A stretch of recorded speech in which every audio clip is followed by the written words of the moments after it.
Started when an alien device did what it did. It stuck itself upon his wrist with secrets that it hid. Now he's got superpowers. He's no ordinary kid. He's Ben 10. I would have sang that, but they would have muted it. Fucking YouTube.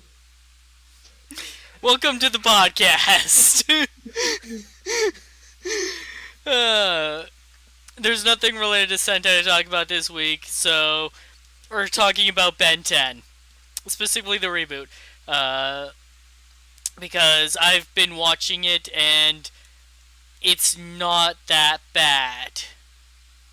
Now, if you're still listening to this podcast, welcome. I'm Rai, and joining me is Dash EV. And So I myself personally have not watched much of the reboot, but I watched the crap out of the original. oh, definitely. I actually, a couple years back, went on a binge watch of all of them. Vashi, if you'll direct your attention to the stream play. You will be able to see what I am displaying for everyone else to see. Okay. God, what happened to his form in Omniverse, man? Honestly, it's one of the better ones, to be honest. Which I get. It's just, like, just from, like, the picture here, ignoring Reboot Ben 10, Right. it goes, like, young, old, like, roughly teenager to borderline looking like a preteen. Yeah, for some reason, they chose an art style that makes him look younger. But you know what? It actually looks really good, and the animation flows pretty smoothly. Honestly, I like it a lot better than the pseudo-anime style they were going for in Alien Force. Right, and I will agree with that. Like, it having its own unique style, and it does fit with original series. And then there's the reboot. And then there's the reboot. The art style is questionable, and the animation isn't that bad, but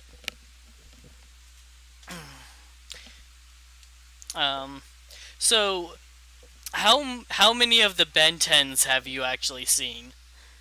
I have watched all of the original series, almost everything of Alien Force, and a fair bit of Omniverse. So I watched all of them, like I said, and going through the entire storyline, and then finally settling on, you know what, alright, I'll give the reboot a chance. There are a lot of things that the reboot does better than the original series did. There was an issue that the original, like, continuity had, where, like, okay, so the original series, Ben is a 10-year-old, he's a child, so he's childish and immature. Correct. Alien Force, Ben is 15, he's matured a lot. He's a teenager now, and he's just, he's a lot more of a responsible person. But the thing was that, like, Alien Force didn't do that well, and there was this understanding that, like, people preferred Ben when he was immature. So they made Ben immature again, and it just went in a horrible direction. Basically, it just went sideways. Right. You go from mature, responsible Ben to arrogant, annoying, and doesn't listen to others. Like, So borderline original Ben. like, yeah, it's a lot of the qualities of the original Ben, but, like, when it was a 10-year-old kid, you gave some leeway of like he's still, learning how to not be a shit fuck. Right. But Because when you're 15 years old, when you're 16 years old, society expects some stuff of you. right, that leeway is gone. You're either an asshole or you're not. And one of the whole things about the original series was that, like, Ben's behavior as a 10-year-old was unacceptable, and he had to learn that. That was one of the consistent values that the show is trying to teach of, like, you can't behave like this, it's not acceptable. But people try telling teenaged Ben that his behavior isn't acceptable, and he just kind of blows them off. And I guess to go for that like teenage angst, but that's just stupid. It's not even teenage angst. He's just a he's just a child again. So the reason why I bring all this up is because the reboot Ben goes back to being 10 years old, and he acts like more of a child than the original Ben did, but not in like a socially unacceptable way. Just more in a, yeah, he's gonna look back on this in 5 years and face palm so hard. Which makes sense. Um, to kind of give him more of that childlike quality. Right, Because and the original Ben, the original Ben, from what I remember watching, is like he a lot of times he came off more teenagery than a 10-year-old. right, he had that teenage angst Like at times. yeah, like that low teens that I want to do what I want and screw anybody who tells me otherwise. I'm gonna break into this off limits area, and it's not my fault that I got us kicked out of the hotel. Right. It's not my fault I transformed it into four arms and wrecked the place I'm because I the wanted to goof off. I'm a hero. I should get a reward for being a hero. Yeah, no. A reboot The Ben. Oh, go on. the amount that like original Ben came across as like that, at least like the whole superhero aspect of it, that egotistical like Johnny Storm era of fuck you, I'm popular, so I do what I want. Like it's a connection to like comics and other stuff that I watch and enjoy, is like that you people don't seem to make with like these type of cartoons. But it's very much that same old like early day Johnny Storm of the Fantastic Four personality of screw you, I'm famous. And like reboot Ben, on the other hand, is he doesn't care about having a secret identity. He showboats that he's a hero, uh, the way any kid would, like, and like he'll use his powers to just straight up mess around in public, but not to like a reckless degree. Usually, Just more kind of in a look at me kind of way. yeah.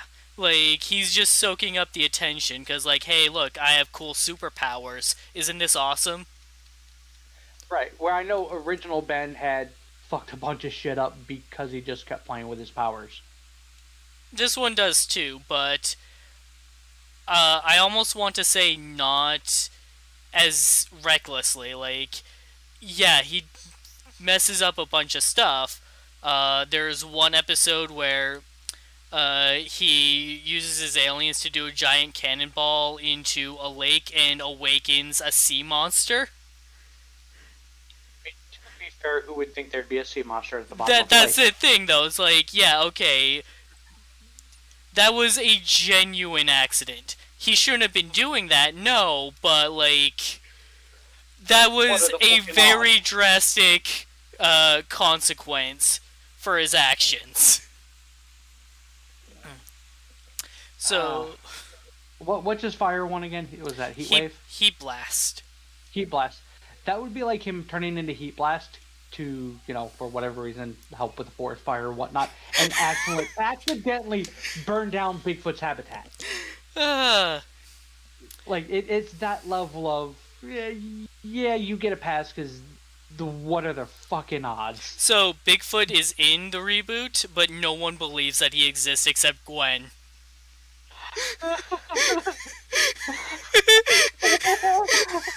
That makes my joke even better.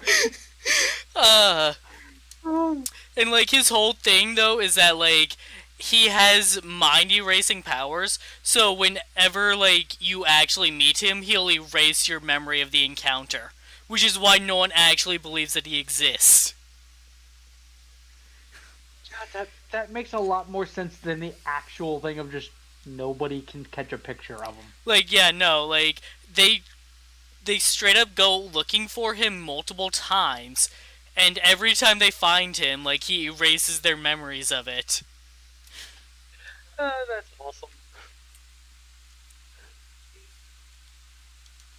Uh, so like the original Ben, Ben has 10 aliens that he starts with.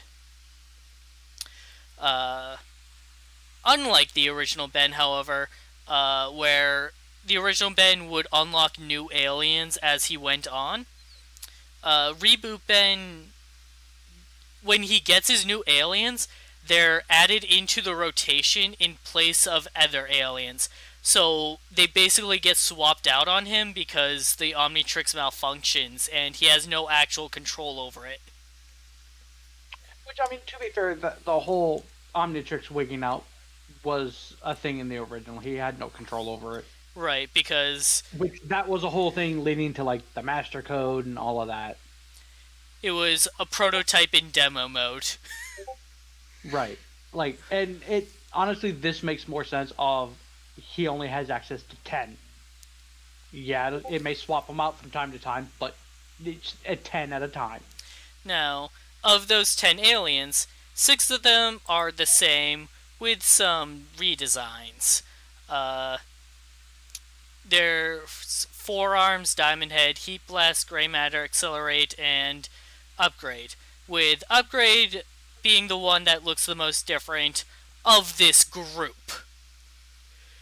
Which you probably get what I'm inferring about for what I'm going to show you after this. Yeah. But yeah, these are all just redesigns of the classic aliens. Like, everything up to Upgrade looks fairly similar to the originals. Yeah, Diamond Head has different color scheme on his outfit. Forearms has a bigger chin. Right. It's just more of a due to the altered animation style. Right. Whereas for some reason they really liked the classic Ben shirt on Forearms, though. Yeah. Which, don't get me wrong, I did too. Yeah, it just works. I would have been disappointed if that changed, because that just works. I'm confused as why Upgrade looks like a Sentinel. Because Upgrade is part machine, I think they just wanted to emphasize the more machine aspect of it. You'll also notice one particular detail that the reboot aliens have, which some of the originals don't. You can notice it particularly on Forearms, which is that the Omnitrix symbol is on the center of his chest rather than on the side of his arm. Okay. This is because that is the intended position for the Omnitrix symbol when transformed, so that whatever species you change into, you should have easy access to that symbol to manually operate it to change again. Makes sense. So in the original series, whenever the symbol didn't appear in the center of the chest, that was basically the Omnitrix malfunctioning.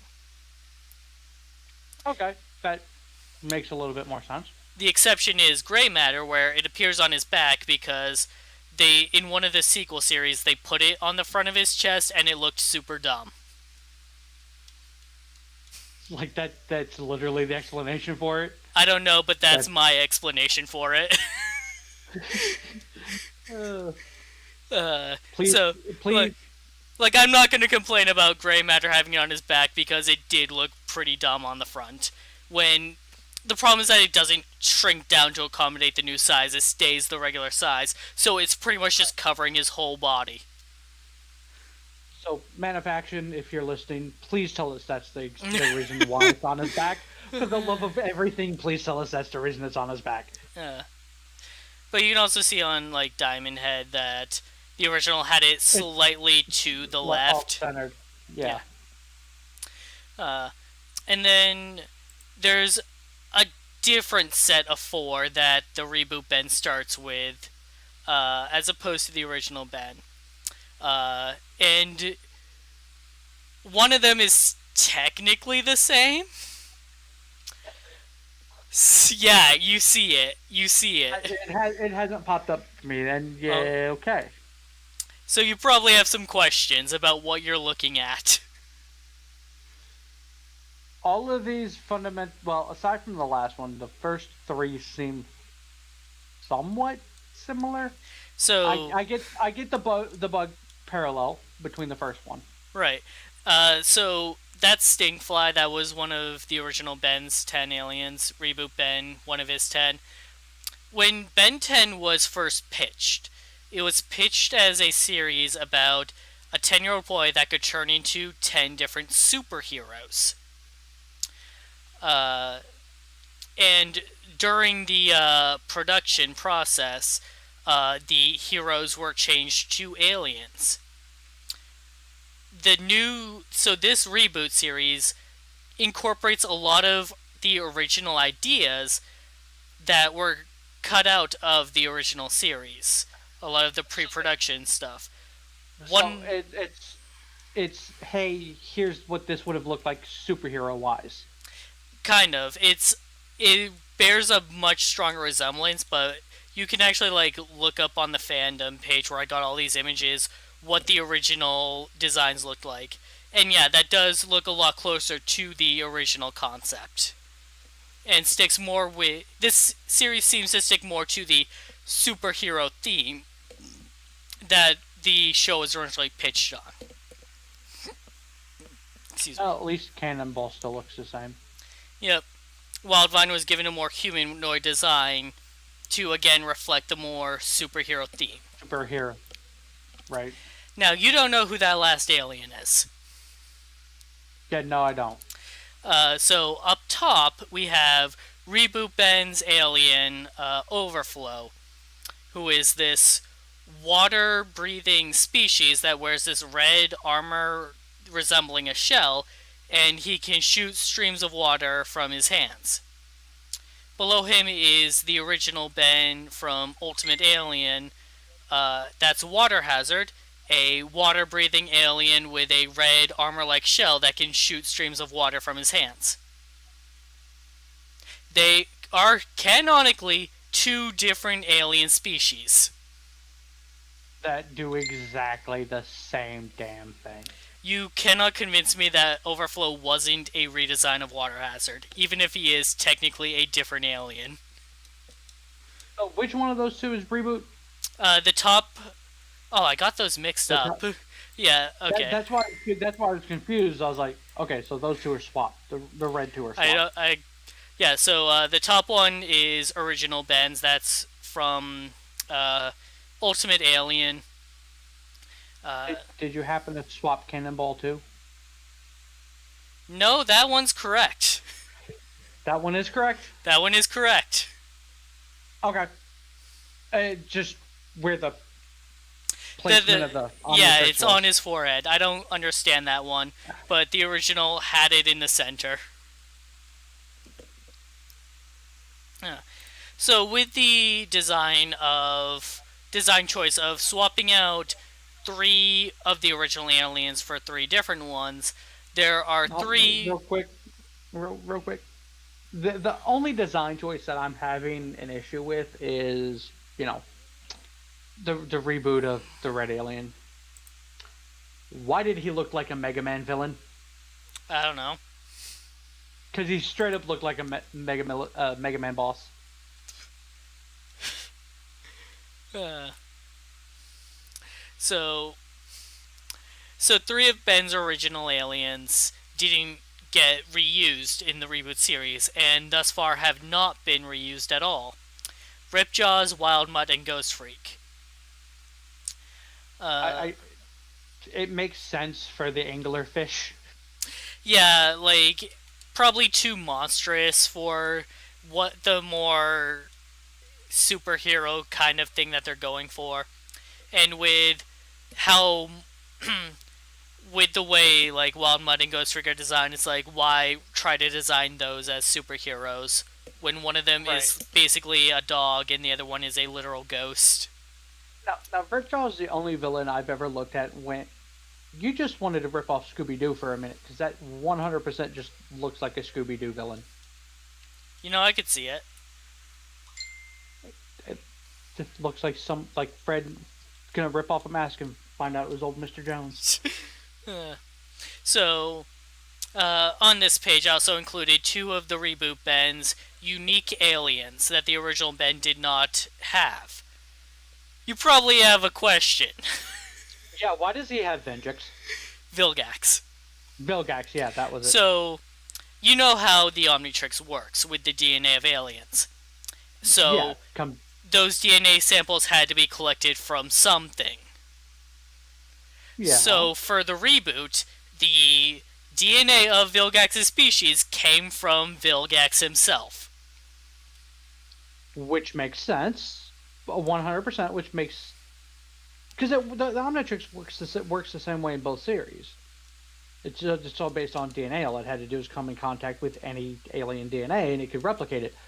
Why did it never replicate Vilgax? So, it's not that it replicated the DNA, it's that the DNA was already there. It just locked away behind a paywall, and Ben had to meet those physical aliens to unlock it. Okay, how often did he meet Vilgax in the original? And that explanation is given by the fact that the DNA scanning feature just was turned off, basically. And it gets accidentally turned on later.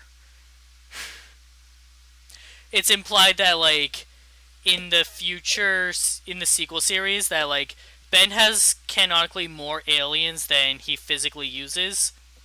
Because I know he ends up meeting his future self, which is what, Ben 10,000? Right. But like even in like Ultimate Alien or Omniverse, Ben has like aliens in like the 80s and something like that, and he doesn't use nearly that many on screen. So theoretically, one of them could be Vilgax. He just hasn't swiped far enough. Right. Omniverse? So Omniverse, okay, so you know in the original series, Ben would sometimes go to transform to an alien and he would get the wrong one? Yes. That is the Omnitrix malfunctioning. That is something that is out of Ben's control. In Omniverse, however, he gets the perfected Omnitrix, which stores the DNA digitally. It is the finalized version. And Ben has that issue where he turns into the wrong alien more times than the entire original series. To the point where I was actually getting incredibly annoyed by it. And the reason for it is super clear, because you can see it in the animation. Ben opens up the Omnitrix, prays that he gets whatever alien he needs at the time, and then slams down on it without actually looking at it. So he's basically an idiot. He's such an idiot. Like, it made sense because he, like, the original, like, he'd, go for forearms and end up as Diamond Head. Right, that was just the Omnitrix malfunctioning. But in Omniverse, it is entirely his fault. And if you need proof of that, Azimuth straight up tells him. Because he shouldn't have the timeout feature anymore in Omniverse, but he does, so he'll randomly time out. And Azimuth at one point scolds him on it by saying, like, quit slamming down on the panel, you're setting the timeout feature to a random interval. Jesus Christ. Why does he have this damn thing again?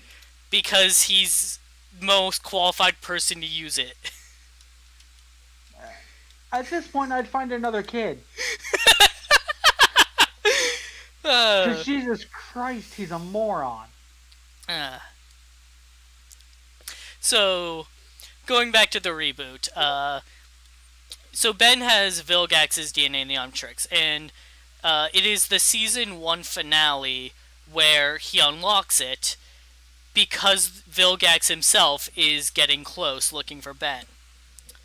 And is the only time in the entire series where Ben has access to more than 10 aliens at once.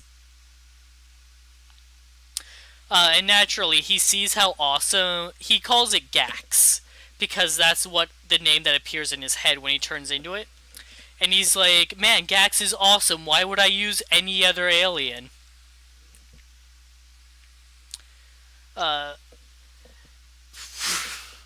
This is about the same use of him using a fucking Ultraman alien in the original.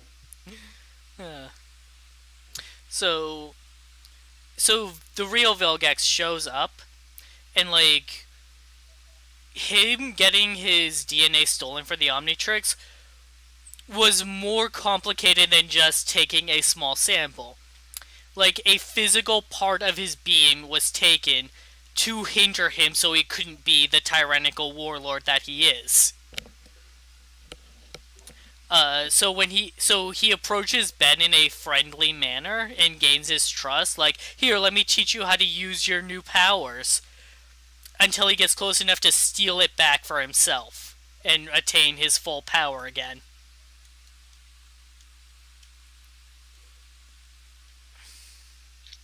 Fun. Yep. Like, Vilgax was, like, initially, he was one of my favorite villains for the show. Because he was that first true, proper challenge for Ben. And it was a consistent issue originally.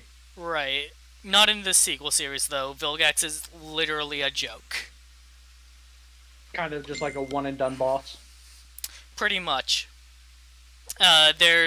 So when he makes his debut in Alien Force, he's like, I have conquered 9 different worlds, Ben Tennyson, and yours will be the 10th.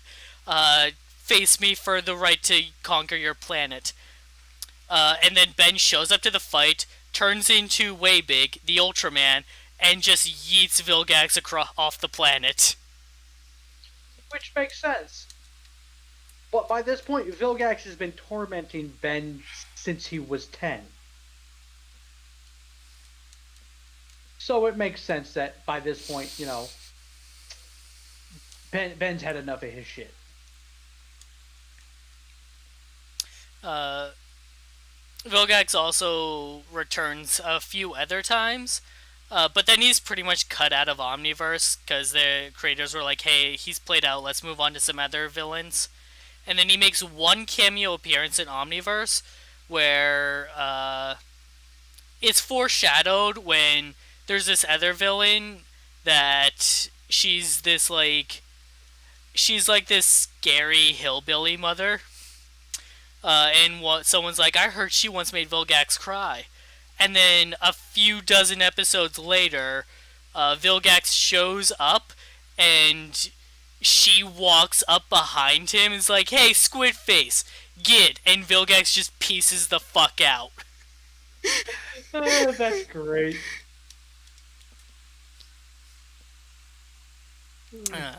So you remember the original series when Ben faces Vilgax for the first time, and a power surge overloads his Omnitrix, and so he's constantly shifting between aliens?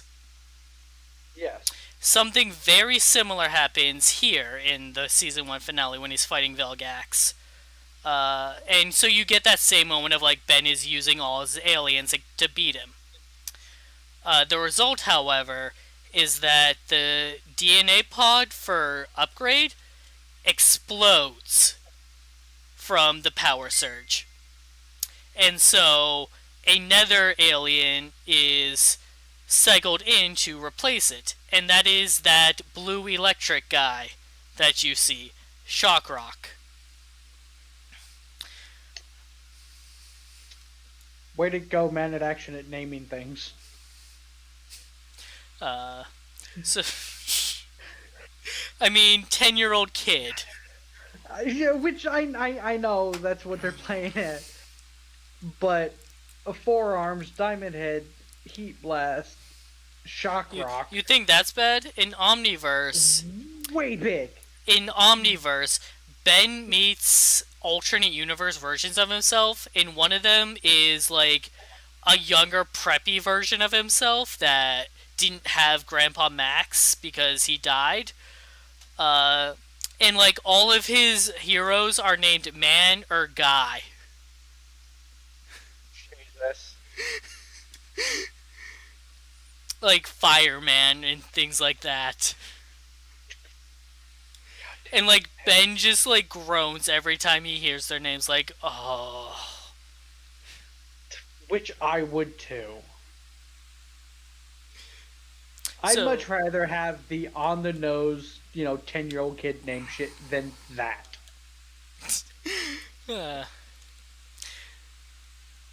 So, Shockrock. His species is called Fulmini. He is both a power-up gimmick and the main antagonist of the second season. So his like power is so great that it's like overflowing from the DNA pod and contaminating the other pods in the Omnitrix.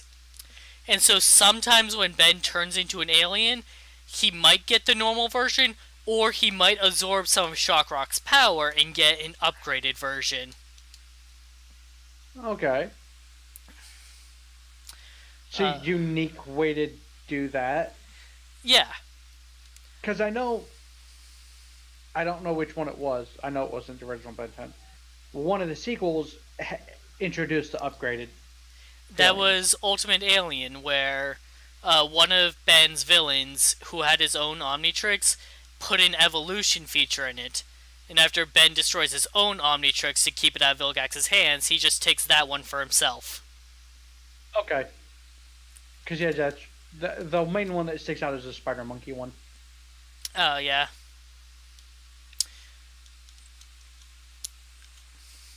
So throughout the second season, it's basically the toy sale gimmick of the season. Like, right. Hey, get the like Omni enhanced versions of the aliens. And it's at the end of the season when Vilgax returns. Actually, Vilgax appears throughout the season, teaming up with some of Ben's other villains. And that's one of the best parts of the reboot. The villain interactions. Because you get a bunch of unique ones that the original never stepped on. And right. They're all great. So we've been going 33 minutes into this, and I need to ask a question. What's up? Well, two. Does Grandpa Max disappear again? No, he's there. He just doesn't have a role anymore, other than he's the adult watching these two kids. So they're not really playing the plumber game? Oh, no, they are. They have been foreshadowing it. This entire, like... starting, like, at the end of Season 1 when Vilgax shows up, they start foreshadowing it heavily. But they haven't done anything with it. Okay, so it's one of those most likely it'll be a thing.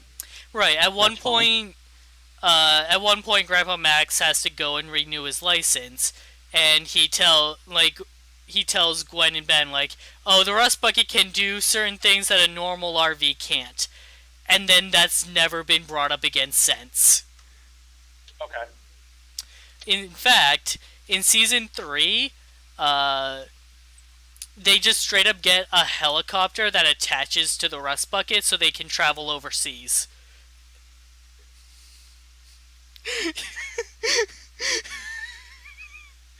I felt some questions should have been asked.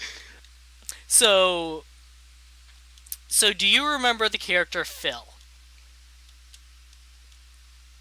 The name sounds familiar. Phil was Max's old partner as a plumber. Yeah. Okay, In the original series, he appears in season 2 after Max reveals his past to Ben and Gwen, and they go meet up with him again. And Phil introduces the concept of the null void by introducing the gun to Ben and Gwen. But he's basically turned evil and is releasing aliens so he can capture them again. Job security. Right. And then he doesn't appear again until Omniverse, where he's used as a guinea pig for an evil Omnitrix that, rather than turn into intelligent alien, turns into wild animals that you can't control.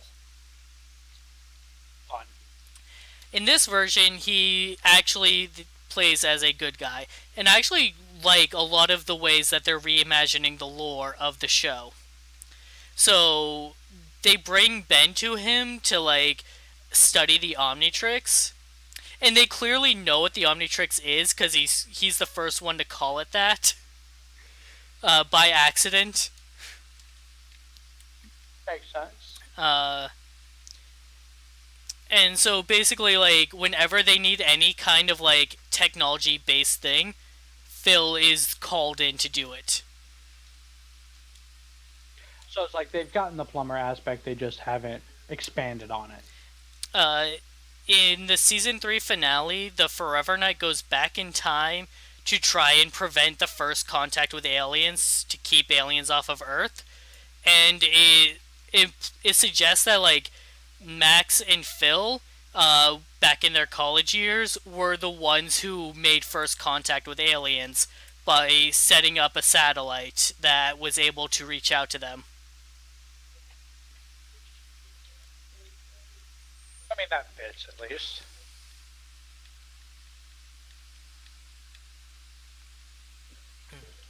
Then now for my second question, because 2 seasons in, has Ben almost killed Kevin yet? So Kevin doesn't even appear until season 3. What the fuck? But we're going to talk about Kevin a bit later. I don't like the tone in your voice in that. So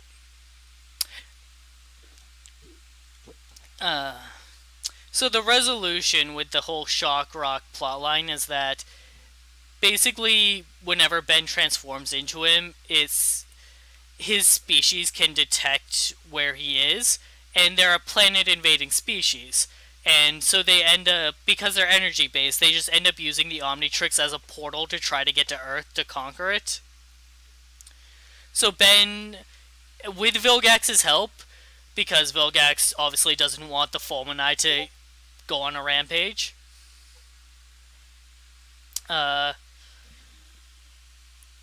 helps Ben out, and they team up, and they go inside of the Omnitrix.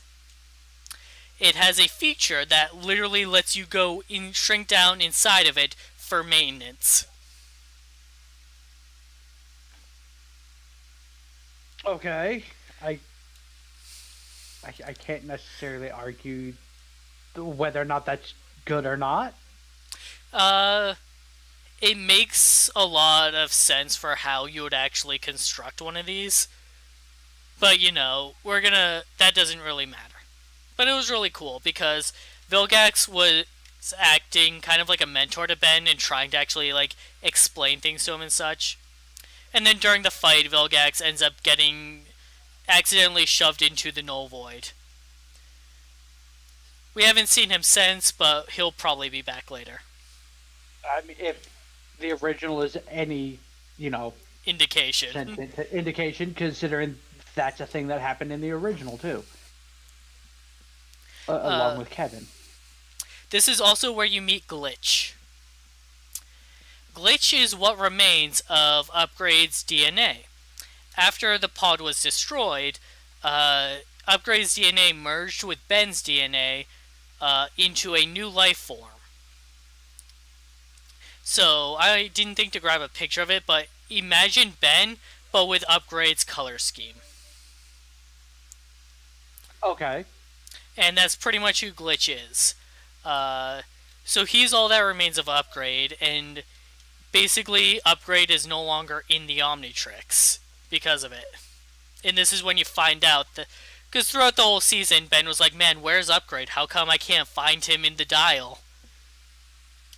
It's not until the end that you find out, like, oh, the pod was destroyed. Upgrade doesn't exist anymore. So now basically Glitch is you selected an alien, you're not getting one. Well, the spot was filled in with a shock rock. Right, but like when he gets the Glitch form, from what I'm the way I'm it seems to be explained to me is, hey, I want an alien, you're now Glitch. No, Glitch is an entirely separate character.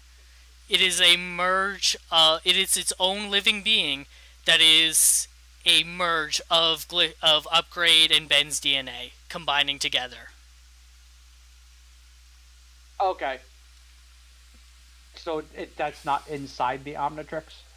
It was, and then at the end of season 2, they bust him out with them, and he possesses like a go-kart, and basically becomes Ben's personal joyride.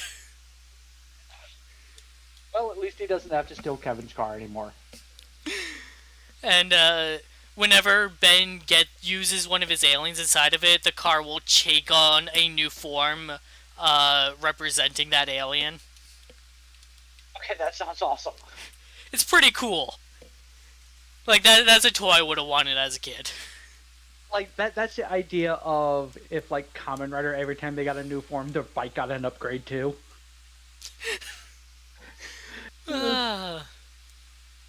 And now all I am picturing is Sento driving around in a car made of bottles.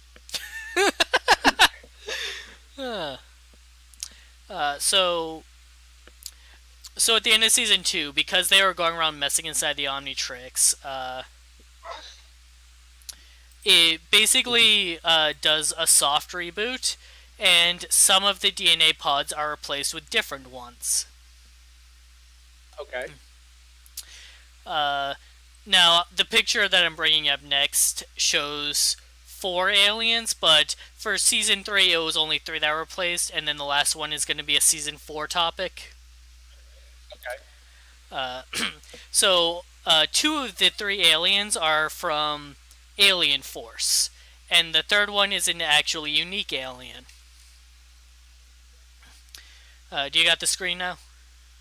Yes. Okay, so do you recognize any of these faces? I recognize the dinosaur one. That I is forget what the fuck his name was. Humongosaur. Yeah, Humongosaur. God. I got them backwards one. Again. Yeah, I see that. The Screechy Bat one. I forget what the fuck his power was. He's Jet Ray.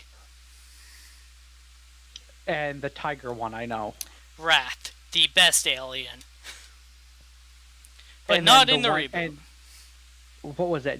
Fuck, Ditto? What the hell is a black? Yeah, Ditto. So there's a reason why he's here. For some reason, my brain went, that's wrong. Nope, Ditto. Okay. So because my brain went, that's a Pokemon. So Humongosaur, in Alien Force was really boring. His whole thing was that he was big. And when you already have forearms to just be the muscle head, having a bland, boring dinosaur doesn't really work. Like, they made a dinosaur boring. How do you even do that? I don't like Humongosaur. Like, the only time I liked Humongosaur was in a live-action movie. I didn't actually watch those. I watched the first one. Not the most terrible movie I've watched. not the best movie I've watched. It was middle ground for what you would expect for a live action for a Cartoon Network show. So the reboot actually fixes pretty much all of my problems with Humongosaur. They give him a better design by making his like scales more defined and giving him those spikes that give him more character. And Right. instead of just being big, he has a tail slam that can cause sonic waves. So he has that going for him. Already much better. Uh, Unfortunately, Wrath is infinitely worse in the reboot. Now, Wrath's whole thing is that he's an angry pro wrestler. Is this from the episode you were telling me about? What was I telling you about? Where Ben just jumped into a wrestling match? Oh no, that's actually a season 1 episode, so he doesn't even have Wrath. He just goes forearms. It makes more sense to just use Wrath. Save it for this. The thing about that wrestling episode is that like Ben hides his 2 extra arms so that he doesn't look like he's cheating. But then everyone else he wrestles against is blatantly cheating, even though Ben wins anyways. And then at the end, Ben gets disqualified for having 4 arms. It's ridiculous. But so does his opponent, because his opponent was using a mech suit.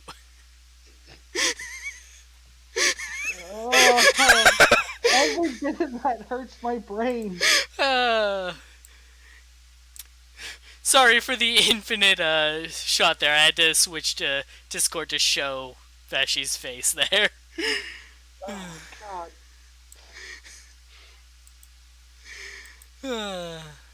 Like that's just one of those things. Like, just the sound of that just sounds brain breaking dumb. It just popped up that. Yeah, no, I would say season 1 is the worst season of the reboot because it has the least going for it.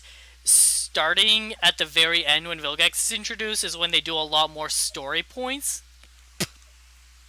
And the show gets a lot more interesting and actually good. So, that's good at least. So what made Wrath a good character in Alien Force was the execution of his character, of the wrestler archetype, of just his angry voice as he yelled at everything and everything. Makes sense and fits. In the reboot, though, he has a different voice actor who does a much slower version of the angry voice, and the voice is so clearly different that it doesn't work as well as the original did. It is unfortunate. The voice actor voices other characters on the show too, so I think maybe he just didn't want to voice Wrath because it killed his voice probably. I mean, it wouldn't surprise me. It's like there's a lot of voice actors that had that issue for like a lot of shows. I know Christopher Sabat had that issue with Dragon Ball, where it got to a point where he's just like, I don't really want to do this character because by this point it's just killing me to do it. Yeah. Or then you have Vic Morgana, who just destroyed his vocal cords doing Broly. And like, the original Wrath rarely made appearances, but the new one is one of the only 10 that Ben has, because those DNA pods replaced other ones, so he gets more frequent appearances. And speaking of voice actors, I switched back to this page because I just remembered that in the reboot, the new Stinkfly's voice actor is Beast Boy. Oh, that's great. And I need to watch it just for that. Like, it took me a while of, like, listening to him being like, I've heard this voice somewhere before. I've heard this exact voice. And it took me a little bit to realize, like, this is literally Beast Boy's voice. One little mama away from never having to question that. Uh, so the third alien that Ben gets in season 3 is Slapback. Because you slap him on the back and he multiplies into two of himself. And the new cop versions are half the size, but twice the weight.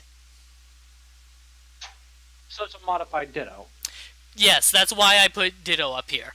It uses the same power as Ditto of like multiplying, but with a different twist to it.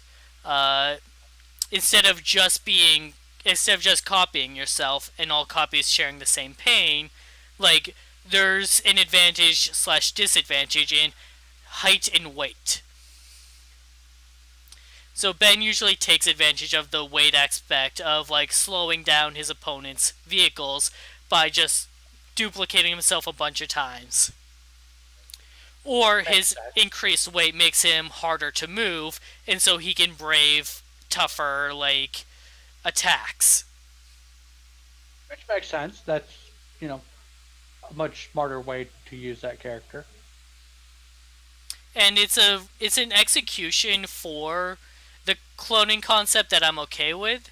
And I say that because in Alien Force, Ben had an alien named Echo Echo, who was this small white robotic alien whose whole thing was he could create loud sonar waves and multiply himself. And the reason why that bothered me was because multiplying himself as Echo Echo had nothing but advantages. There were literally no drawbacks. Any number of the clones could die, and Ben would be fine so long as one of them lived. That's problematic to me. Right. The ultimate version, though, fixes my problems where instead of cloning himself, he has sonar discs that he sends out to replicate that. I like that better than the, you know, Naruto clones. But yeah, I like Slapback's execution because there's an advantage in the weight gain, but also a disadvantage if you misused. Right. And at the first season 4 is when the last alien comes in. That's Jet Ray. Pretty much just Jet Ray. It replaces Stinkfly as his alien that can fly. I hate the look of it. It's alright. Like, I don't know if it's just here. Let me see if making this bigger make it look. It looks a little bit better. I was just using an itty bitty preview. It doesn't look that much worse. The main reason why I like the Ben 10, the original Ben 10 version, is the fact that it looks more detailed. Yeah. Whereas that's very much like borderline old school cartoony look. But that's one of the things that this show is going for. So season 3's main antagonist is the Forever Knight. He's a play on a villain from Alien Force who was this organization that were Earth purists, basically, and wanted to kick all aliens off of the Earth. And so here in the reboot, it's relegated to just one guy who's commanding an army of some of Ben's different villains to accomplish this goal. He even wants to recruit Ben himself, and so one of the overarching story points is him trying to corrupt Ben over to his side.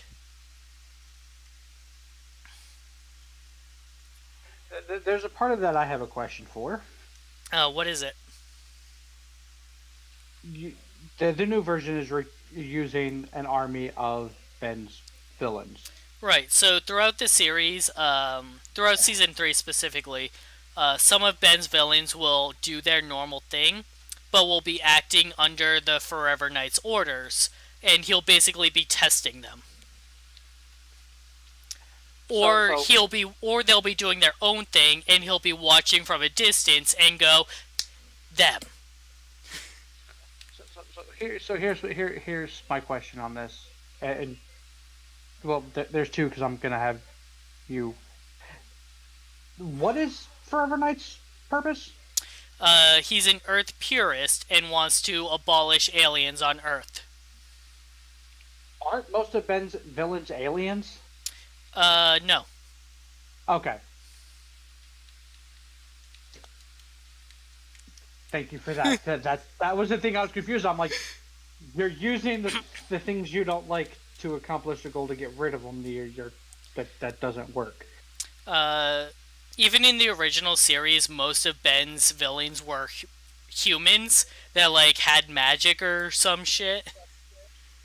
And while it did explore a lot of different alien villains, the reboot has mostly stuck to human ones. I can accept that then. I don't know why, but my memory of the original. Again, this has been years and years since I've watched this. Right. Was that the majority of Ben's villains in the original were alien? They actually weren't. It might seem that way because later on, a lot more emphasis is placed on the alien villains.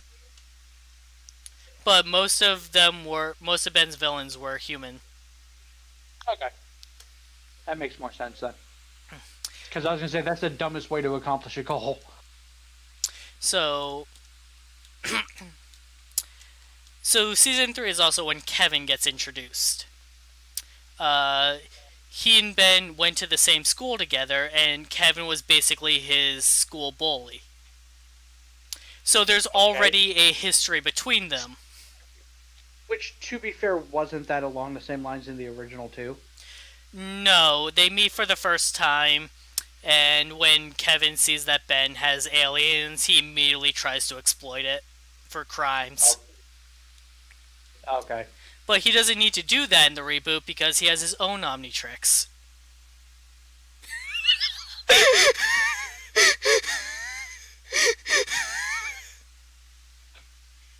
Is this just in lieu of him having his steel powers or whatever the fuck it was he ended up with?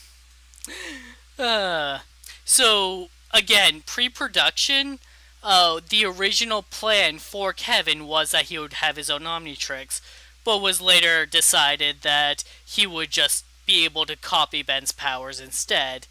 The reboot is going back to the drawing board.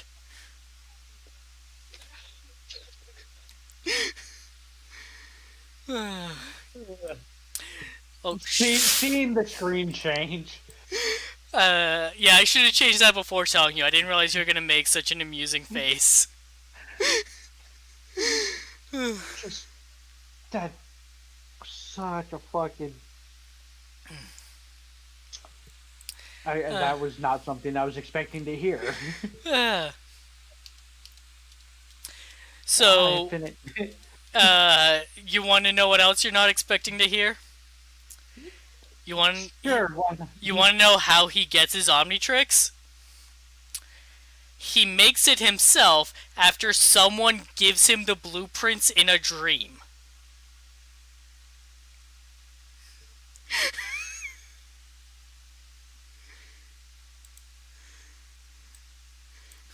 I have no words for how dumb that sounds.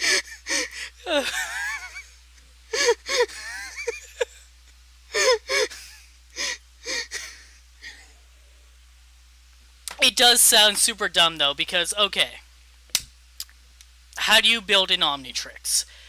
Azimuth is the only one who knows that, and he hasn't even been introduced in this series. Now, Azimuth has had multiple assistants that have helped him build it. So, let's say one of them copied his designs.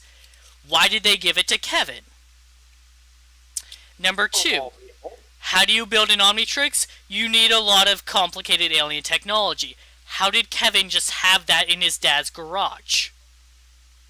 Like, it makes more sense for...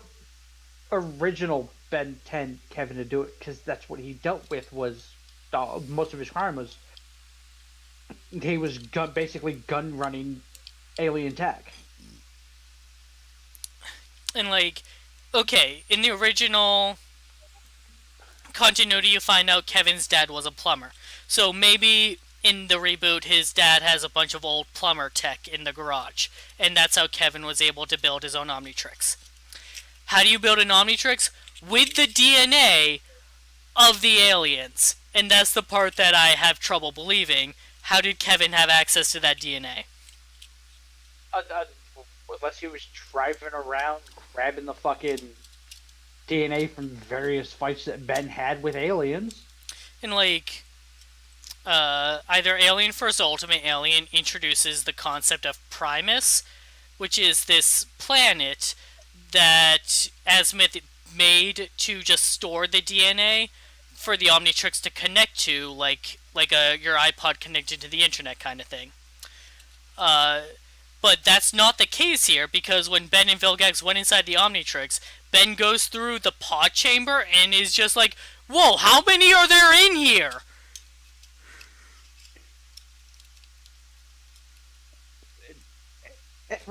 Everything you described just sounds, well, not that part, but I'm back to the thing. It just sounds stupid.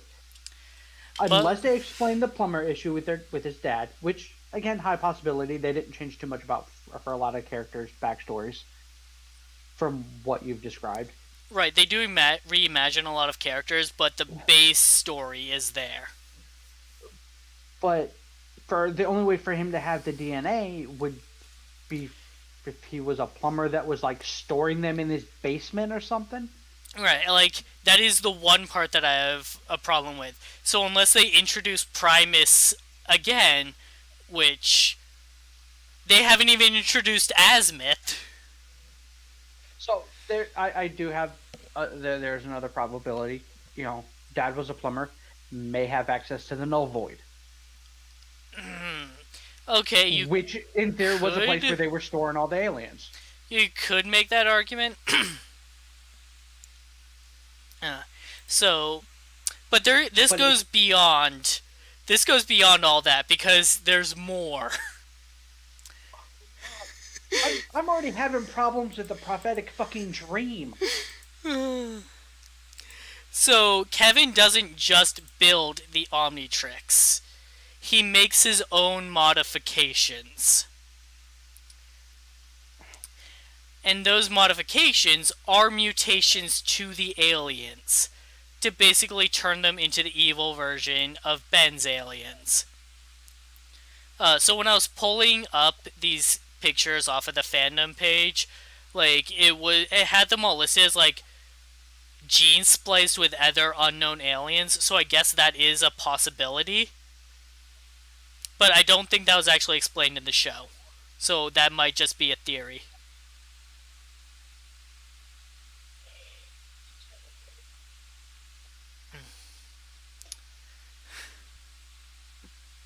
My head hurts thinking about this. And I know it's only going to get worse when you show me what they look like.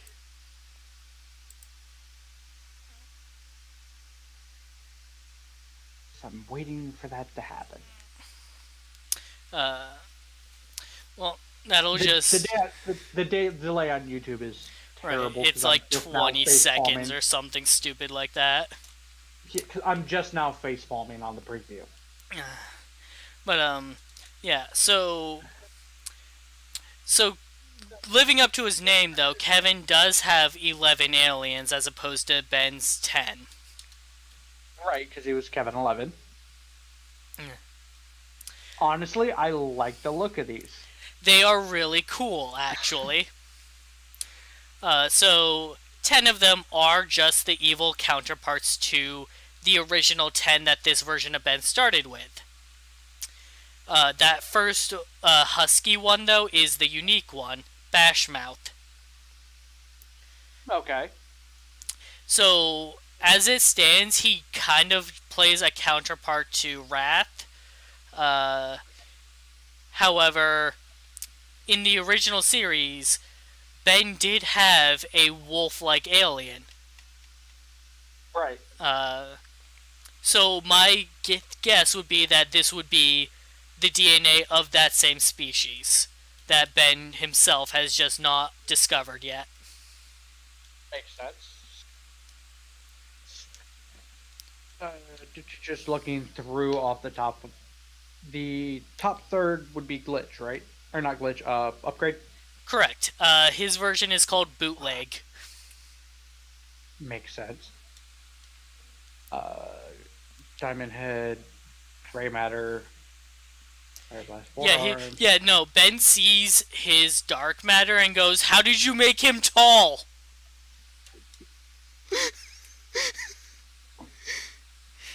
The fact that almost made me spit my drink is fucking amazing. And again, still looks like a fucking Mega Man villain. More like a Mega Man villain. No, the Mega Man villain is the bottom two there. Which two? Because there's three on the bottom. The two in the middle. Okay. Yeah, I can see Evil Cannonball. What's his name? Buckshot? Wrecking Bolt. Okay, that makes sense. But the best name is the Evil Forearms. Quad Smack.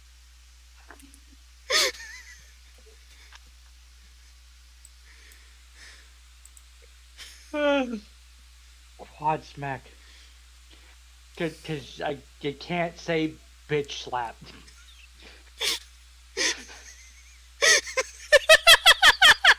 That never occurred to me.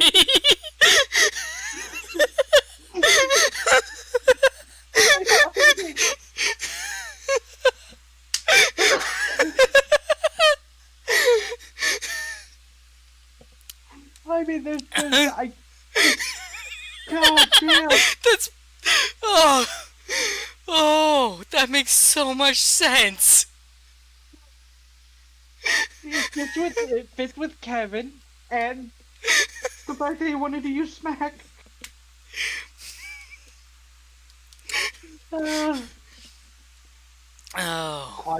Quad smack keeps his pimpin' hand strong.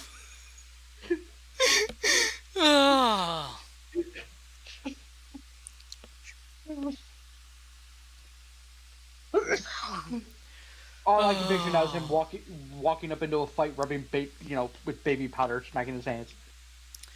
Oh. Oh, Jesus Christ. So, just because I'm curious of names, what do they call? What's his accelerate? Rush. Great band. So, yeah, that was a bad joke at the fact that Kevin liked rock music. That. Oh, actually, it's funny you say that. So one of the most recent episodes that I watched, they have this new villain called Lord Decibel. If you can't guess, he's a sound-based villain.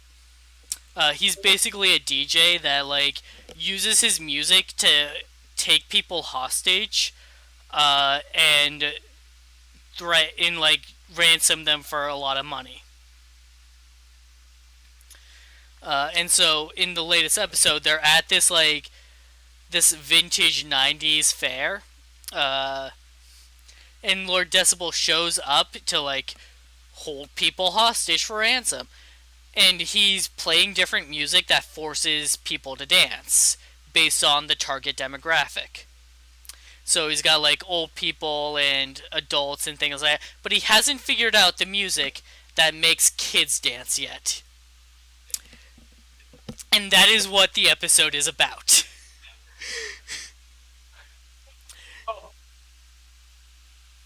So they bump... Be amazing or terrible. They bump into Kevin, who flip-flops between being a villain and an anti-hero. And Kevin and there is just fucking dead tired on his feet. And they're like, "Oh, Kevin, are you teaming up with Lord Decibel?" And Kevin is barely coherent. He's just like, "What are you talking about, Ben?" Uh, and, and like he goes over and he's like, "Finally, I found it." He pulls a CD out of a rack, and Lord Decibel sees that and he's like, "That must be the music that will make kids dance." And so you have a three-way battle between Ben, Kevin, and Decibel for the CD. Wherein Ben is convinced that Kevin and Decibel are working together for some evil plot. Until Decibel, like, smacks both of them over. Uh, and Ben's just like, "Oh man, Kevin, I'm sorry I didn't believe you." And Kevin's just like, "Ben, I'm gonna be real with you. I haven't slept in 6 days." God. Uh, and so they team up to take out Lord Decibel. Uh, and Decibel finally does, like, get the CD and, like, starts playing it. And it's ASMR.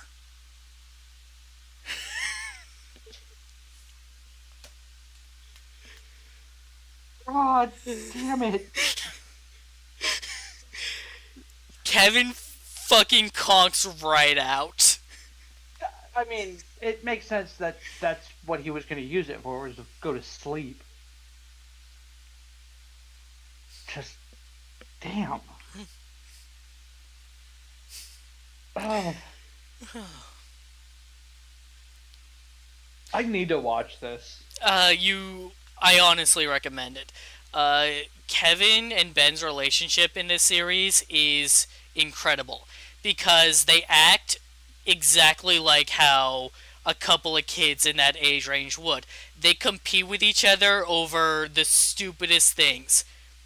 There's an episode where Gwen makes Ben help her do a cooking video. They post it online, they get a bunch of views, and so Kevin is just like, "I can do better than that." And he does his own video where he uses his aliens to cheat and gets more views, and they get into this war where they each start making videos to top each other.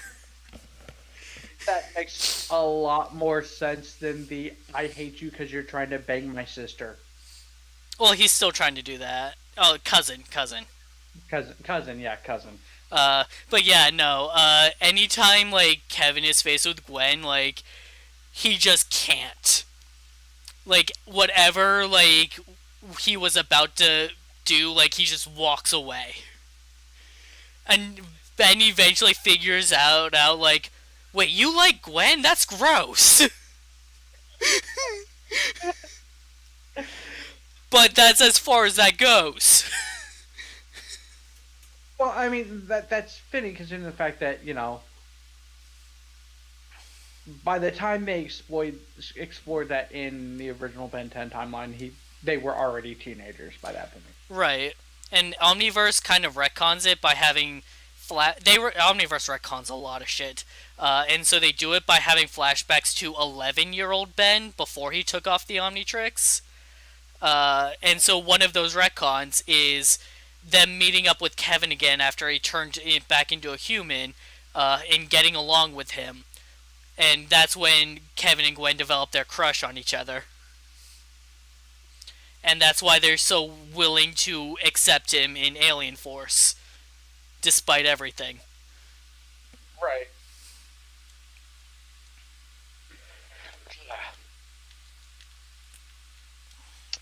So I remember you saying you wanted to get on the topic of Gwen.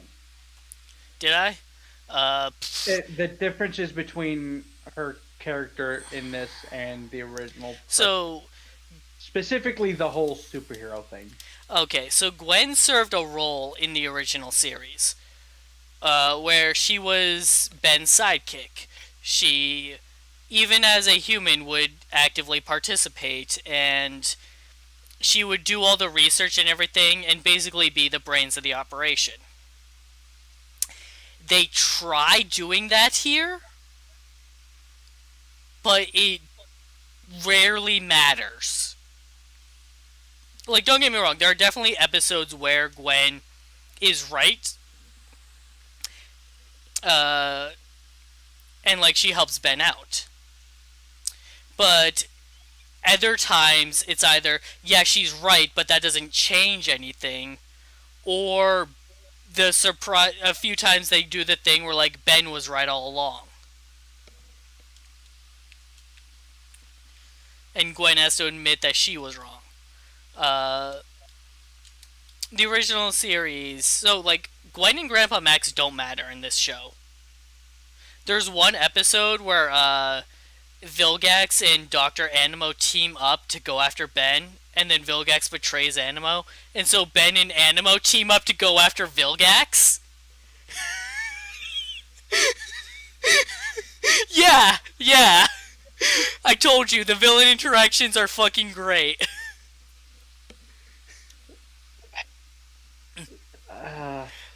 And so that pretty much the entire episode, Gwen and Max are just put to the side and don't matter. And I went through the entire episode and like I don't even miss them.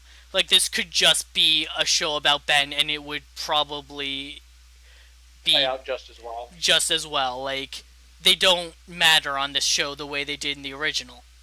They try to be Ben's moral compass, but again, it rarely matters. Because Ben's gonna do what he's gonna do anyways. So, when it comes to Gwen's superhero identity of Lucky Girl, the original series, she developed that identity herself when she got the Talisman of Luck, and was like, hey, maybe I can use this to fight. In the Reboot series, Lucky Girl is Gwen's favorite fictional superhero. So the character identity already exists. And Gwen is just copying that the way a child would copy what they see on TV. Which makes sense, but... But it's still kind of disappointing that Gwen didn't come up with that herself. Right. The only thing that would make it okay is if she ends up fully coming up with her own identity. Which, at this point, who freaking knows what the hell this man of action is thinking. And I don't think they've even gotten into the stuff about Gwen using magic yet. In fact... to be fair, that I don't remember much of that in the original anyways. It happens later on after Gwen and Charmcaster swap bodies, and when they swap back, Gwen steals Charmcaster's spellbook. Like I know there was a fair bit of it towards the end of the original series. That's pretty much when they got into it, because Gwen is basically practicing with it all the time. Right, and then because I remember I'd missed like the tail end of it, and I jumped into Alien Force. That was the second one, right? Yes. And all of a sudden, Gwen's using magic, and I'm like, what the fuck is this? There's an episode of the original where, like, Ben leaves to go spy on Max, and Gwen's just like, Ben, where are you going? These dishes aren't going to clean themselves. Or are they? And she pulls out the spellbook. And then later when Ben gets back, she's sweeping up a bunch of broken plates off the ground. She's just like, don't ask. So she Fantasia'd it. Yep. Great. So Gwen doesn't really have a role on the show anymore. But that's something that could change moving forward. It could. Because to be fair, from what I remember much of the original, most of her purpose was to basically tell Ben he was being an idiot. Which 90% of the time he was. Right. Like, it really wasn't until Let's Go Find Grandpa Max that I felt that she truly had a purpose. But like, she still did things even when Ben handled the more dangerous stuff. She still participated, but like here, Right. like she participates in the reboot. Eventually, her and Max decide that like if they can't fight, then they'll just break whatever doomsday device that the villains are using while they're distracted by Ben, and they start calling themselves Team Destroy. That's great. I like that. So that is their role. They just break whatever the doomsday device is while the villains are distracted by Ben. To be fair, that was a good portion of their role in the original. But now it's cheesy.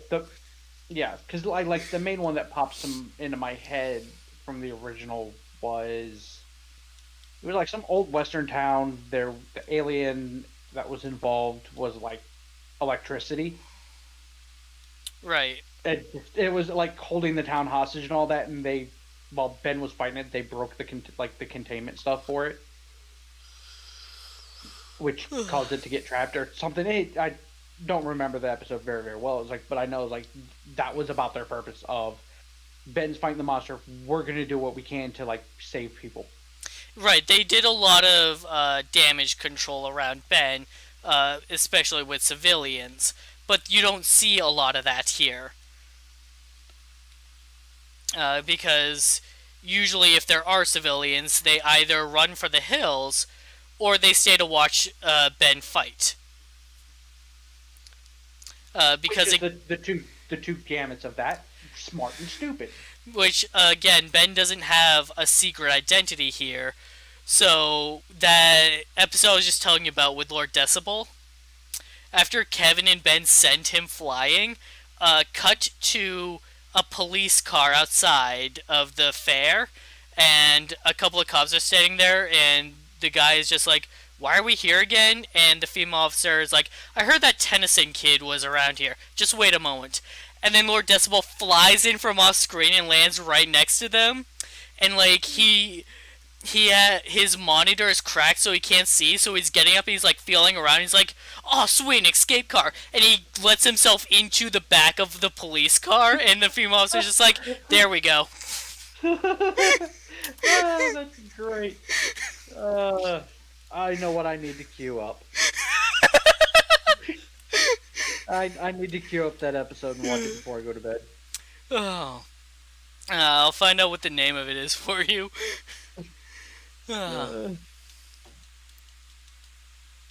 Oh man. And it has some of my favorite like Kevin moments because he's so just out of it that like he is talking to like a child to himself. Like, whew, you'll like it. Netflix, you bastards. Oh yeah, no, Netflix only has the first season. You bastard. Yeah, you're gonna have to look up the other seasons through other means. Okay. We will So, not discuss how I'm going to do that. of course not. So, I want to talk about what they do with the villains in this show. We talked about Kevin already. We talked about the Fulmini, Vilgax, Forever Night. Let's talk about the generic villains. Let's talk about the like day-to-day stuff that Ben has to deal with. Animo! Let's talk about Animo and why he's better in this show than he was in the original. So He's better in this one? Animo was great in the original. So Animo was great in the original. But then in the sequel series, he becomes a parody of himself, and it's not very well executed. But in this series, he's a parody of himself, and it is well executed. Okay, I can live with that. So there's one episode in particular that made me go, yes, I like this version of Animo. Where Ben gets into an argument with Max, and so he goes off on his own to blow off some steam. Like, literally, he turns into Heat Blast and just starts blasting fire harmlessly into the sky to vent his frustrations. Meanwhile, Animo is riding on the back of this giant mutant back he created and can control. And he's just gazing up at the stars like, why aren't I happy? Uh, and then one of Ben's heat balls almost hits him, and like Animo's getting all philosophical. It's like, why aren't I happy? I did have a plan to take over the world with this new invention, but I'm not happy. Maybe it's time I turn over a new leaf. And then he almost gets hit by the fireball, and he looks down and he sees Ben, and he's just like, okay, this first. Yes, that's right. Like, I love the idea of, like, when it gets to a point for villains who just, like, continuously get their ass kicked, to finally go, you know what? Maybe I should do something else. And then something like that happens, he goes, one last run. So they get into a fight, and then Animo fires his new gun at Ben, who dodges, and it hits Max and turns him into a chicken. And Ben's just like, is that a chicken, Ray? And Animo's just like, what a ridiculous question. Of course it's a chicken, Ray. Oh, God. That's fucking awesome. And that's the point where I went, yes. This is what Animo should be. Because, like, the other version of Animo, well, the other version of the parody Animo would have been like, no, why would you say that?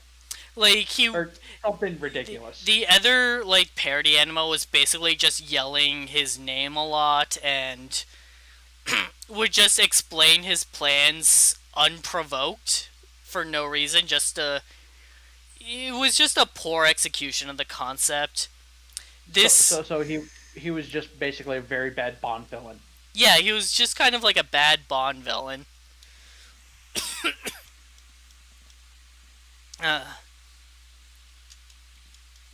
And like, cause like there's an episode in Omniverse where Animo teams up with a future version of himself, and Ben unlocks a new alien, and he just looks to the future Animo like, hey, you know this guy? You know who he is? And the future Animo just explains to Ben what his alien's power is for no reason.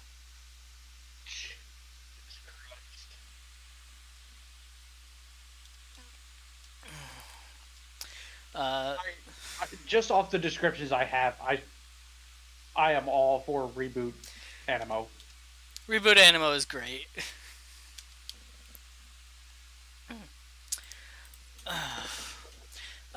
He is also not the only classic villain that returns. Zombozo also returns. You remember the clown that, like, stole Gwen's happiness? I remember the clown. Yep, he returns. And they play up the kind of, like, zombie aspect of his character to a more appropriate degree. So he comes across more zombie than creepy fucking clown. He's a creepy zombie clown. So it's more middle ground. It's more middle ground. Clown. Right. So now it's no longer clown who happens to be a zombie. Right, because like in Omniverse, he returns and they played up the zombie aspect. This version of him is the middle ground between the two. Okay, I can live with that. And like, he is just an absolute buffoon, and it is lovely. And just the way, like, oh yeah, he does the one note, like, alright, I'm just gonna hypnotize people. But just the way his character execution is portrayed, like, it works. Also, I'm pretty sure his voice is Dr. Draken. Nice.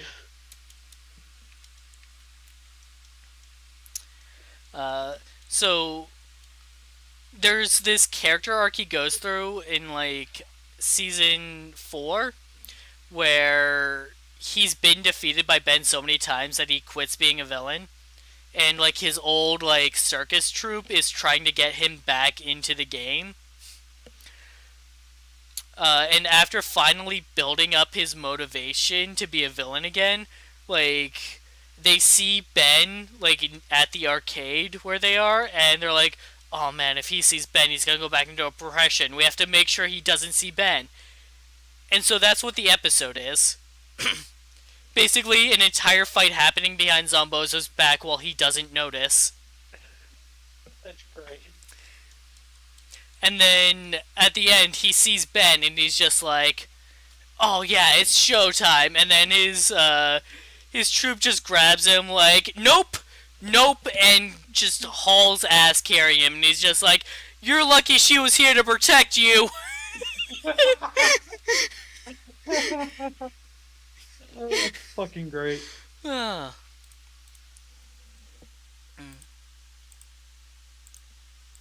So, do you remember Hex and his niece Charmcaster? A little bit, yes. So Hex is the evil wizard, and Charmcaster is the apprentice. Uh, Side note, real quick. Hello, Springtime Bonnie. She says Zombozo is voiced by John DiMaggio. Nice. Bender and Jake. Ah. Okay, it's a different character that is Dr. Draken. Now all I want Zombozo to do is sing the Pancake song.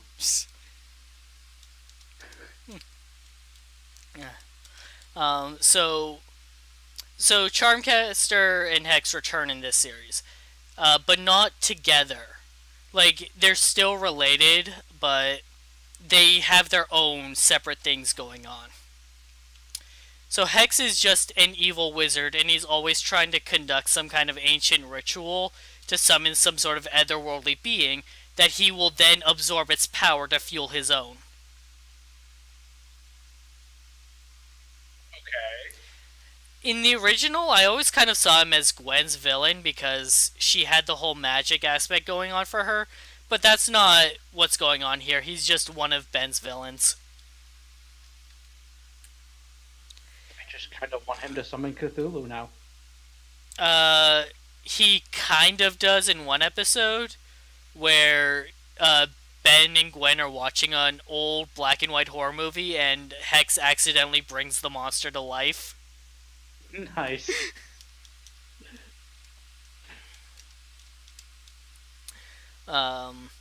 Like I love the villain plans that are just basically done on accident. That because I've always enjoyed that idea of, oh, that's not what I meant to do, but I can work with this. And so, Charmcaster's story is partially her own thing of just she's an apprentice magician and she's still figuring out what to do. They also aged her down a bit to be closer to Ben and Gwen's age. But they tied her in with Michael Morningstar. Michael Morningstar is a character from Alien Force. Okay. So the thing about Alien Force is that they find out that, hey, a lot of plumbers had kids with aliens, and they go and meet a bunch of them. Michael Morningstar is one of them, and so his alien power is energy absorption. And this leads to him having an obsession with Gwen because of her magic. Okay. She's basically an infinite battery for him. Battery. Yeah. Right.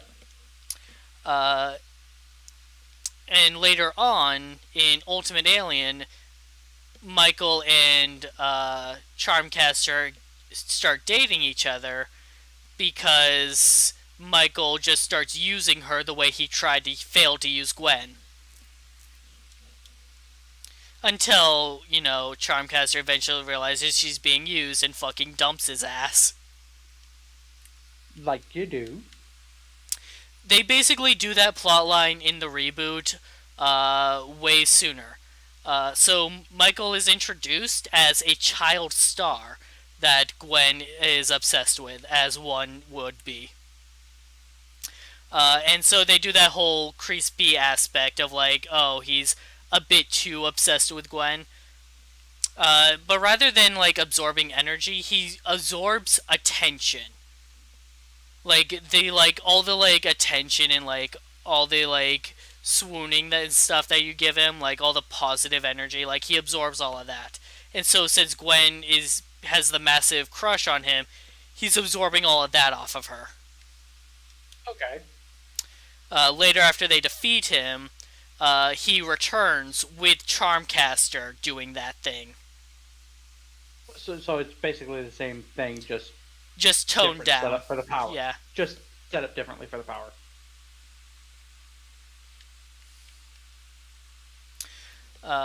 So I'm just really satisfied with the ways that they reimagined the lore of the original and how creative they get with it. While still keeping it fundamentally the same, as far as we can tell.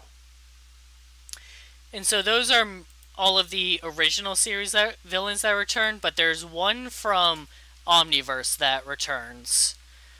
Billy Billions. He's the rich kid with money that can do whatever he wants because he has money. Right. I remember the name, and I remember him being a rich bastard. He doesn't do much in Omniverse. He makes a few appearances, but he always felt out of place to me. He fits perfectly in this reboot because he and Ben are actually the same age, and they just have their own like childish rivalry of like, I'm better than you because I'm rich. And like his introduction, I believe, is him and Ben fighting over a trading card.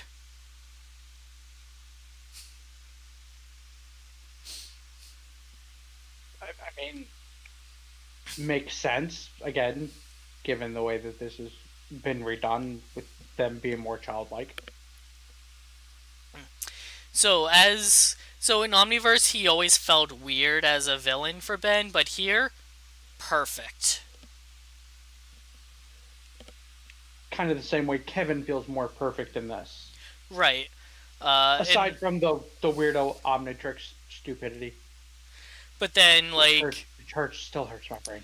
God.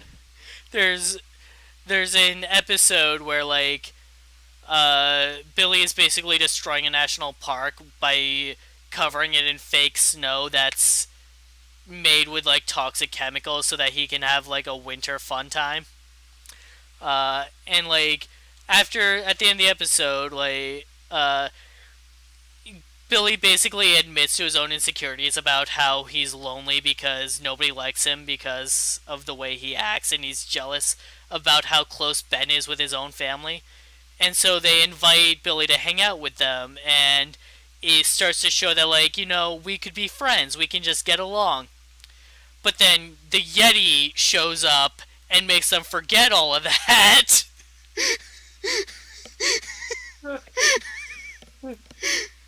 When you said Yeti, my brain went, huh? And then you went, oh yeah, the Bigfoot thing. Yeah, he's called the Forgetty. The Forgetty. Fucking god damn it.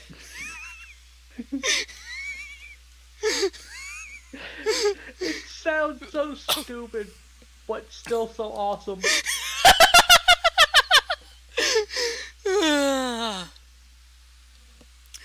Oh. And then there's Simon. Simon is a new character to this show.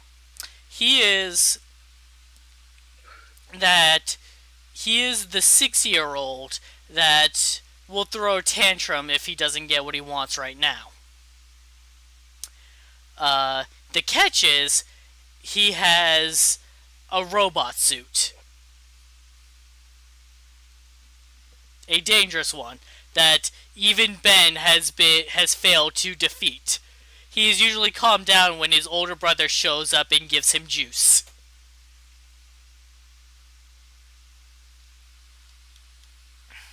Sure you didn't start watching episodes of Miraculous? No.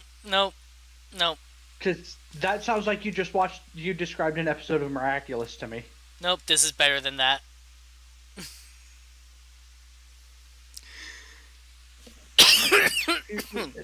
Why a 6-year-old has a mech? Uh, it's his backpack too. Like there's an episode where Ben sees him and is like, "Huh, kind of thought someone would have taken that away from you by now." Yeah, you're not wrong. And like you find out in an episode that the mech suit was made by Billy Billion's family. So there's an episode with so you get the big villain team up with the Forever Knight, right? And so Okay. they're fighting together against the heroes. And so Simon is only there because he's lied to about what's going on. And he's using the mech suit, and then Billy is just like, here's a feature that only money can buy. And he straight up goes onto the back of the suit and swipes his credit card through a slot to unlock a giant cannon.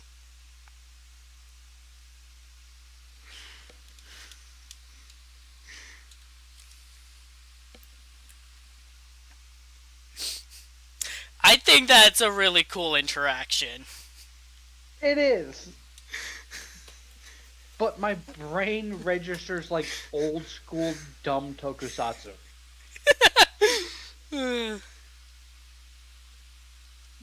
Borderline how like the original Sentai team's finisher was a fucking football or rugby football uh, that Go-Kaijers turned into a dump truck. I don't know if that was an actual thing in Go Ranger or if that was just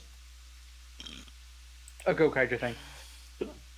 But so, touching on Queen Bee for a bit, that's all you need to know. okay. Yep, Queen Bee. That literally says it all. Uh, the Weatherheads. These are unique villains that are robots that manipulate the weather. But their real gimmick. That almost Sorry looked about painful. I was trying not to explosively sneeze. So they control their weather, but their real gimmick is their refusal to acknowledge any emotions at all. Like they'll constantly say things of like, if I were angry, or like if I could feel joy, I would right now.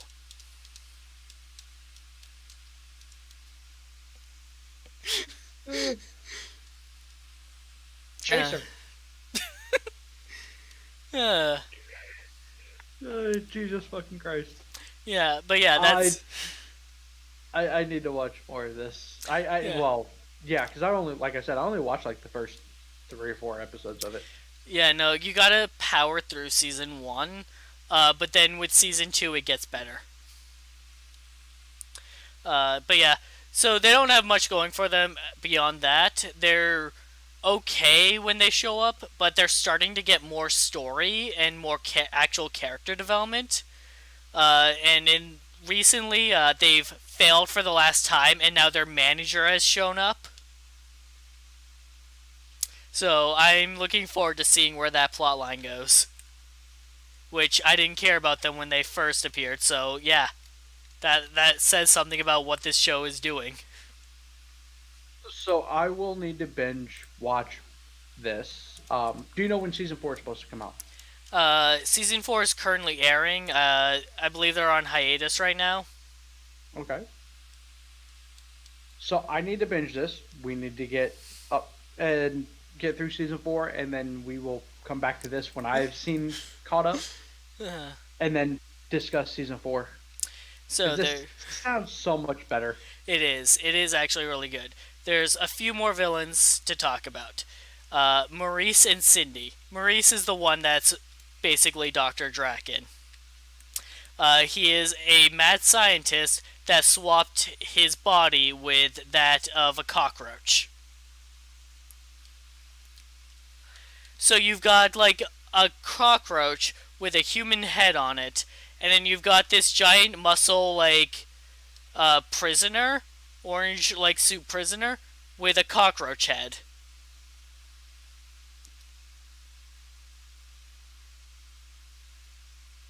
For what purpose? I don't know. And there's an episode where they swap heads, and like so Maurice's human head goes back onto the human body, but it doesn't fit. So that implies that it's not actually his body.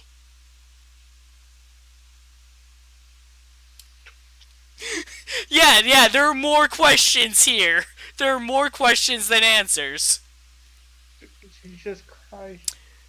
They don't come off as great villains at first, early on, but once the writers figure out what the characters are, like, they actually get really good, and it is just a joy anytime they are on screen.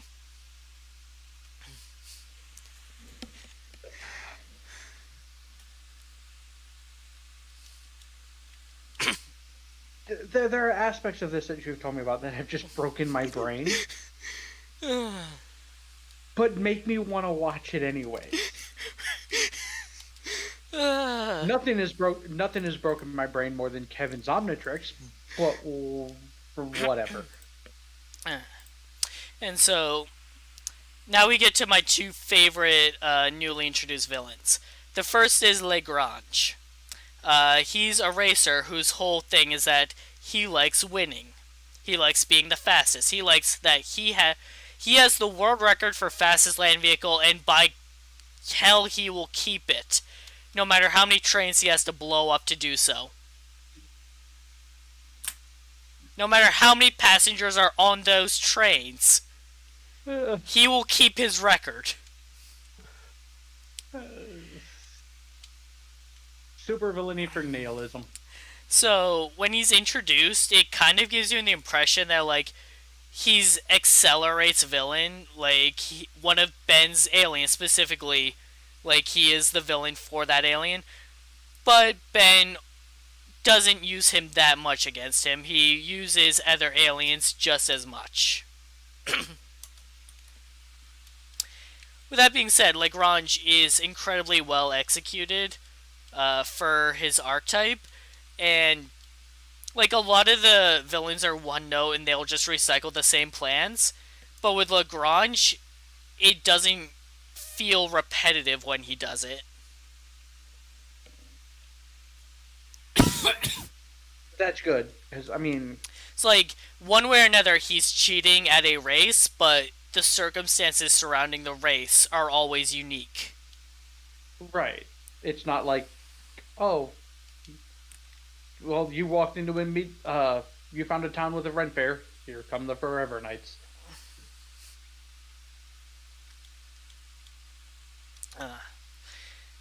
And finally, Steam Smythe.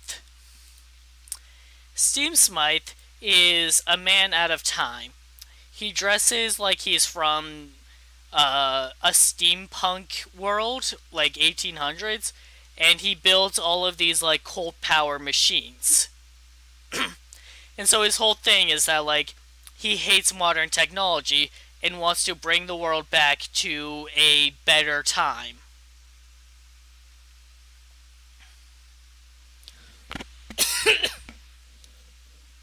Sounds like it could be interesting.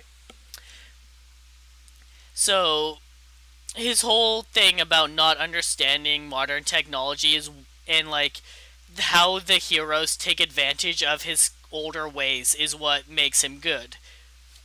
Because like at one point he challenges Ben to a duel, like legit slaps him with the rubber glove.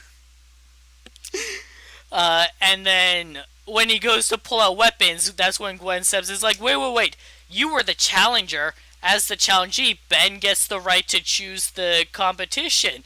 That's the gentlemanly way, right? And Steve is just like, oh, curse my gentlemanly nature, fine. That's great. There's an episode where like Kevin teams up with him and tries to bring him into the modern era, and it just absolutely fails hilariously. Like, nothing you have described about this is like deal breaker for me.